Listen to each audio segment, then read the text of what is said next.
কিছু কিছু ব্যাপার আছে যেগুলোতে রোজা ভাঙে না, সংশয় তৈরি হয়, কনফিউশন তৈরি হয় যে আসলে কি রোজাটা ভাঙলো কিনা। সেগুলো কি?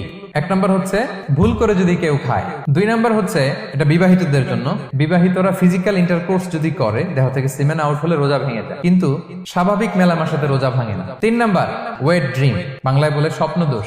ঘুমের মধ্যে এমন কিছু দেখলেন ফলে আপনার সিমেন আউট হলো, আপনার রোজা ভাঙবে না, শুধু আপনি ঘুম থেকে উঠে ফরজ গোসলটা করে নিলেই হবে। চার নাম্বার হচ্ছে ব্লাড টেস্ট, ব্লাড টেস্ট করলে রোজা ভাঙে না। পাঁচ নাম্বার হচ্ছে অনিচ্ছাকৃত বমি। ছয় নম্বরে নোজ ব্লিডিং, নাক দিয়ে রক্ত ঝরলে মানুষের রোজা ভাঙে না, আনলেস যদি অনেক বেশি অ্যামাউন্টের হয়, আপনি ক্লান্ত হয়ে পড়েন, তখন তো আপনি রোজা ভাঙতে পারেন। সাত নাম্বার রোজা রেখে দাঁত ফেলতে পারবো কিনা, দাঁত ফেললে যে রক্ত বেরোয় এতে রোজা ভাঙে না। আট নাম্বারটা হচ্ছে ইনজেকশন, রোজা রেখে ইনজেকশন দেওয়া যাবে কিনা। কিছু কিছু ইনজেকশন দেওয়া যাবে, কিছু কিছু দেওয়া যাবে না। কোনগুলো দেওয়া যাবে না?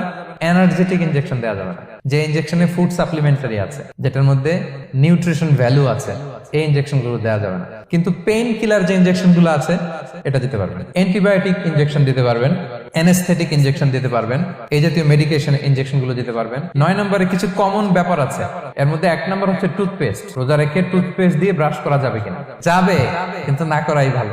আই ড্রপ দেওয়া যাবে। এরপরে ডায়াবেটিক পেশেন্ট যারা আছে তারা ইনসুলিন দিতে পারবেন, এত রোজা ভাঙে।